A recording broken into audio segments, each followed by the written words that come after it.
Sir, ഇത് നാളെ ഒരു ചരിത്രമായി കൂടാ.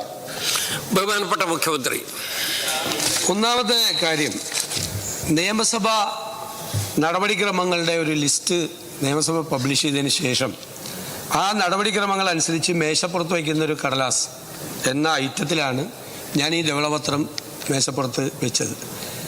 അത് വയ്ക്കുക എന്നത് സ്പീക്കറുടെ അനുവാദത്തോടു കൂടി ചെയ്യുന്നൊരു കാര്യമാണ്.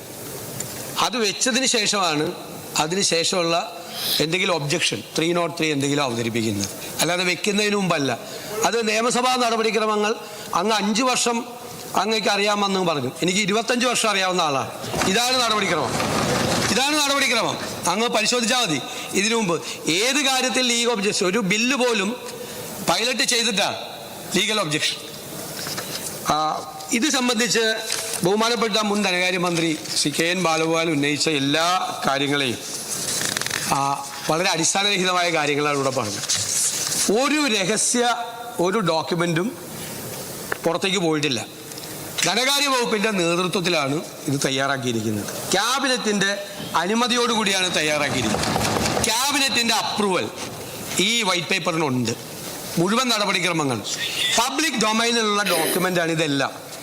ഈ ഡോക്യുമെൻ്റ് ഇവിടെ ഇന്ന് വെച്ചിരിക്കുന്നത് കേരളാസ് ഫിസ്ക്കൽ ഹെൽത്ത് എന്നാണ്.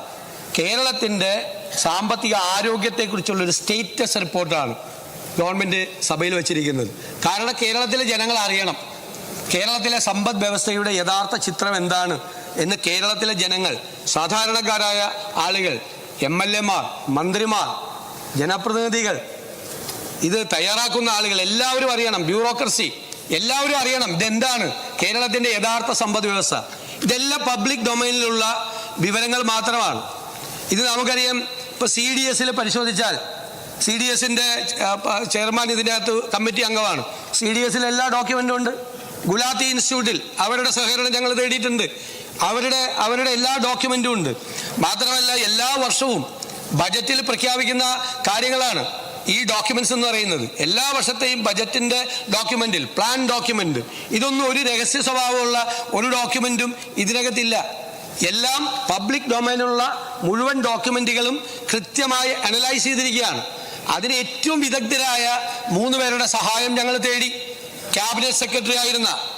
ഡൽഹിയിൽ ക്യാബിനറ്റ് സെക്രട്ടറി ആയിരുന്ന സംസ്ഥാനത്തെ പ്ലാനിംഗ് ബോർഡിന്റെ ഉപാധ്യക്ഷനായിരുന്ന ശ്രീ KM ചന്ദ്രശേഖർ, ഏറ്റവും പരിണതപ്രജ്ഞനായ ഒരു മുൻ ഉദ്യോഗസ്ഥൻ, അദ്ദേഹം ഏറ്റവും വലിയ സാമ്പത്തിക വിദഗ്ധൻ ഡോക്ടർ ഡി നാരായണ എന്ന് പറയുന്ന എക്കണോമിസ്റ്റ്, CDSന്റെ ചെയർമാനായ ഡോക്ടർ വീരമണി, മാത്രമല്ല മുഴുവൻ സ്ഥലങ്ങളിൽ നിന്നും സാമ്പത്തിക കാര്യ വിദഗ്ധരുൾപ്പെടെയുള്ള മുഴുവൻ ആളുകളുടെ പല നോട്ടുകളും പരിശോധിച്ച് ധനകാര്യ വകുപ്പാണ് അതിൻ്റെ നേതൃത്വത്തിലാണ് ഇത് തയ്യാറാക്കിയിരിക്കുന്നത്. ഇത് നമുക്ക് എല്ലാ കാര്യങ്ങളും നമുക്ക് അറിയാം എന്ന് നമ്മളങ്ങ് വിചാരിക്കരുത്. നമുക്ക് അറിയാൻ പാടില്ലാത്ത ഒരുപാട് കാര്യങ്ങളുണ്ട്. ഈ ഗവൺമെന്റ് ആഗ്രഹിക്കുന്നത് വിദഗ്ധരായ ആളുകളുടെ, ഓരോ രംഗത്തെയും വിദഗ്ധരായ ആളുകളുടെ സേവനം ഉറപ്പാക്കി അവരുടെ ഉപദേശം തേടി ാണ് ഓരോ കാര്യങ്ങളും ചെയ്യാൻ തീരുമാനിച്ചിട്ടുള്ളത്. എല്ലാ കാര്യങ്ങളിലും നമുക്ക് എല്ലാ കാര്യങ്ങളെയും കുറിച്ച് പൂർണ്ണമായി അറിവുള്ള ആളുകളല്ല. ലോകത്ത് ഒരുപാട് മാറ്റങ്ങൾ നടക്കുകയാണ്, ഒരുപാട് സംഭവവികാസങ്ങൾ ഉണ്ടാകുകയാണ്. അതെല്ലാം അറിയാനും അത് മനസ്സിലാക്കാനും അതനുസരിച്ചുള്ള ഒരു പുതുയുഗ കേരളം കെട്ടിപ്പടുക്കാനുമാണ് ഈ ഗവൺമെന്റ് നിൽക്കുന്നത്.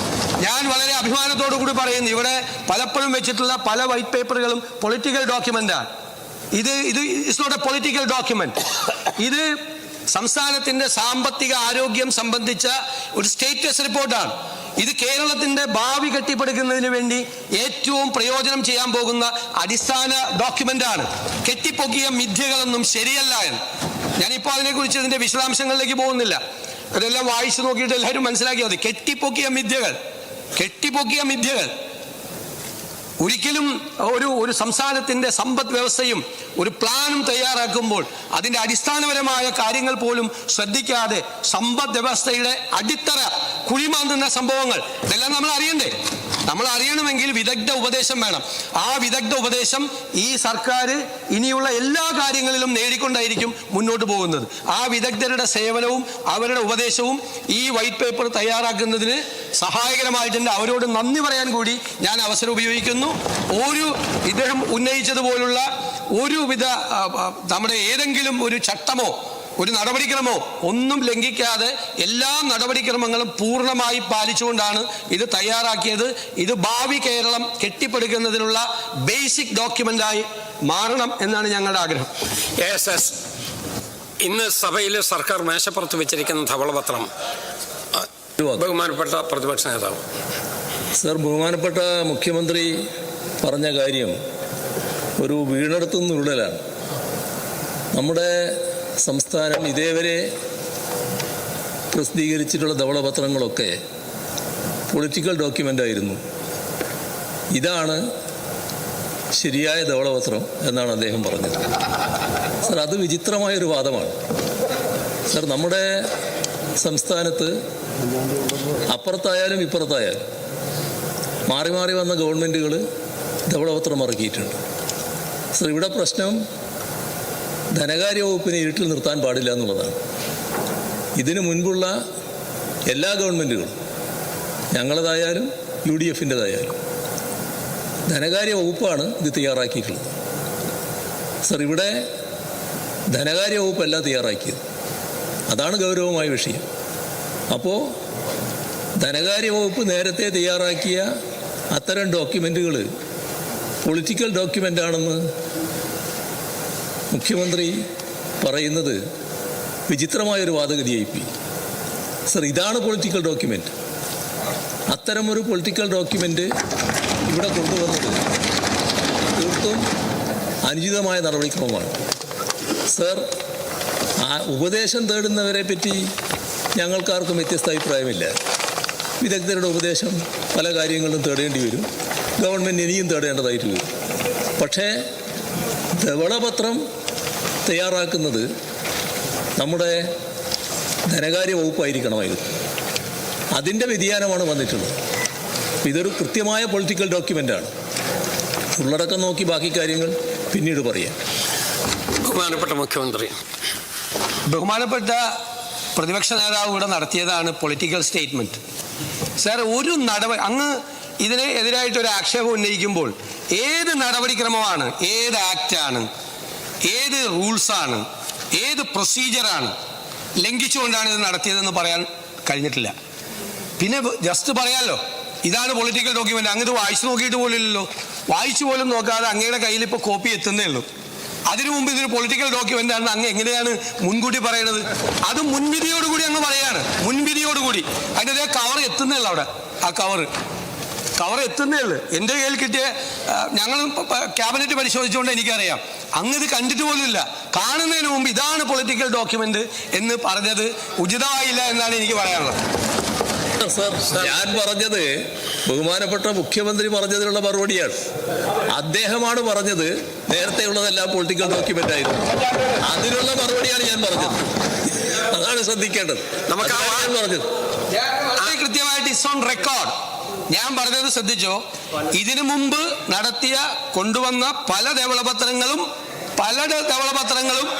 അല്ലല്ല, നോക്കിക്കോ, ഇറ്റ്സ് ഓൺ റെക്കോർഡ്. ധവളപത്രങ്ങളും പൊളിറ്റിക്കൽ ഡോക്യുമെന്റ് ആയിരുന്നു. ഇതല്ല എന്നാണ് പറഞ്ഞത്. നോക്കിക്കോ, നിങ്ങൾ പരിശോധിക്കുക. രണ്ടാമത്തെ കാര്യം, അല്ല, നിങ്ങൾ ബോളം ഉണ്ടാക്കിയല്ലേ? ഞങ്ങളിപ്പോ അദ്ദേഹം പറഞ്ഞതല്ലേ ഞാൻ മറുപടി പറയുന്നത്. അതുകൊണ്ട് എന്താ കുഴപ്പം? ഇതിനു മുൻപ് ഇങ്ങനെയാണ് ചെയ്തത്, അതുകൊണ്ട് നിങ്ങളും ഇങ്ങനെ ചെയ്യണം.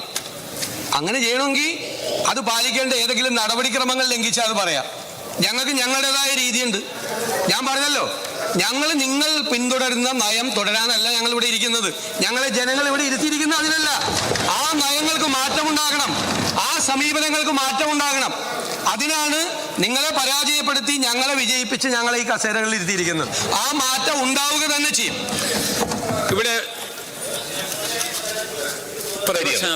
ഇവിടെ നടപടിക്രമങ്ങളുടെ ലംഘനം ഉണ്ടാകരുത് എന്നുള്ളതാണ് ഞങ്ങൾ ഉദ്ദേശിച്ചത്. ആ നടപടിക്രമങ്ങളുടെ ലംഘനം പൂർണ്ണമായിട്ടുണ്ടായിരിക്കുന്നു. അത് തെരഞ്ഞെടുപ്പ് വിജയം കൊണ്ട് എന്തുമാകാം എന്ന നിലയിൽ മുഖ്യമന്ത്രി പറയുന്നത് ശരിയായ നടപടിയില്ല. അത് ശരിയായ ക്രമമല്ല. ഏതായാലും ഈ ഡോക്യുമെന്റ് സഭയുടെ പ്രോപ്പർട്ടി ആയിട്ട് വന്നല്ലോ. നമുക്കതിനെക്കുറിച്ച് വിശദമായിട്ടുള്ള ചർച്ച വേണമെങ്കിൽ ചർച്ചയുമാകാം.